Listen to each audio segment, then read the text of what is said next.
Sabi nga ni Marcos Jr., wag niya na munang isipin yan. Hmm?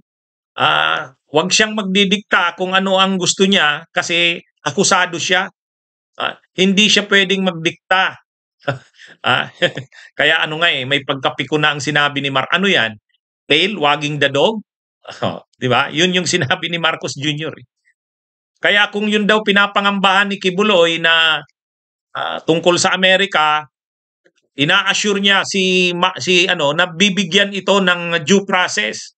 Magiging compassionate daw ang term na ginamit ni Marcos Jr. kay Kibuloy, compassion eh. Titiyakin niya daw na magkakaroon ng compassion kay Kibuloy. Ibig sabihin yung kumbaga may awa din sila, sabi ni Marcos Jr. Magpapakita rin ng pagkaawa kay Kibuloy na kasi sabi ni Marcos Jr., kilala niya daw si Kibuloy, matagal nang kilala. Oh.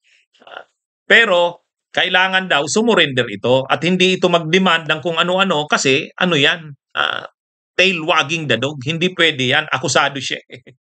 Reaction regarding po sa request ni Pastor Kibuloy na kung pwede niyo raw po i-garantiya na hindi makikialam yung US na kanyang legal battle bago na raw marami yung kanyang mga kaso dito sa bansa. It seems to me a little bit tail wagging the dog, ang tawag, na siyang magbibigay ng kondisyon sa gobyerno doon sa kaso niya, akusado siya sa warrant of arrest. So, I mean, we will exercise all the compassion to Pastor Kibuloy. We've known him for a very long time, and ang mapapangako ko, all the proceedings will be fair. Now, as to the involvement of the United States, malayo pa yan eh. That's going to take years yet. So I don't think that's something he needs to worry about, quite frankly.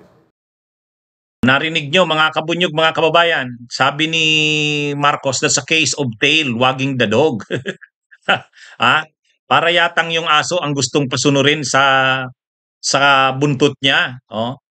Anong ibig sabihin? Kasi akusado si Kibuloy, siya pa ang gustong sunod eh. Mali naman yata yon, sabi ni Marcos Jr. Kaya medyo ano na rin, yung reaction ni Marcos, hindi na rin kasi ang mga akusasyon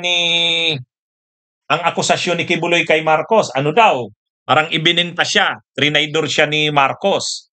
Kasi nung pumunta daw si Marcos sa US, pagbalik daw dito, nabago na ang lahat. Parang may usapan daw ang US na siya, i-surrender siya ni Marcos Jr. Yun daw yata ang usapan. Kaya sabi ni Kibuloy, hindi ako susurrender.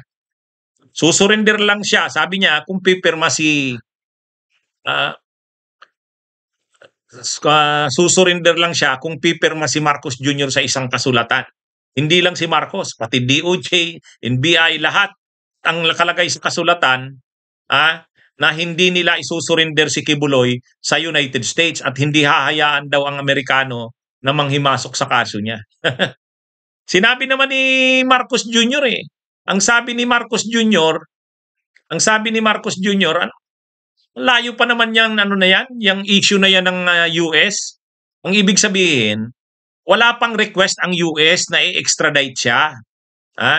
May extradition treaty ang US at ang Pilipinas. Pero sa ngayon, wala pang extradition request ang US.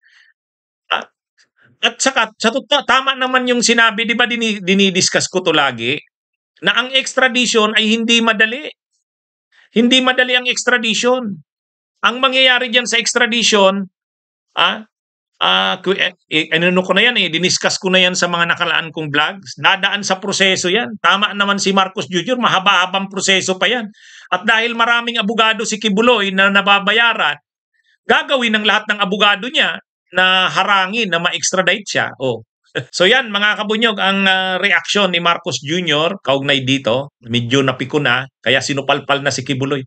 Actually, panunupalpal yun Yung sabihan na, parang ganito akusado ka, tapos ikaw yung magdidikta, hindi naman tama, hindi tama yun. Sino ka? Parang ganun Kaya lang siyempre, medyo dinaan lang ni Marcos Jr. sa Sabi niya, hindi pwede yan. Tail wagging the dog? Pero yun ang ibig sabihin nun, mga kabunyog, mga kababayan. So panunupalpal na rin yun. Bunyog, bunyog, halikan na kasama ka. Bunyog, kapag buklod ay may pag-asa. Luzon, Visayas, Mindanao, isa ang pananaw. Sa bagong Pilipinas ang bunyog isisigaw. Bunyog.